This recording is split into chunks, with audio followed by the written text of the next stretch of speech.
Welcome to Activity 58.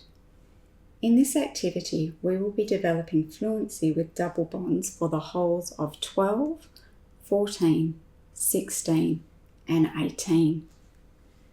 You will need 2 of each block from 6 to 9 placed in a jumbled pile within reach of both players. The aim is to be the player who places the final blocks, completing the board. Player 1 goes first and they spin 8.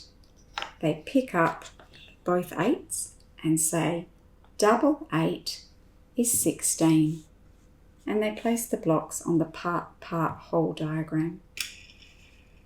Player 2 has their turn. They say double 6 is 12.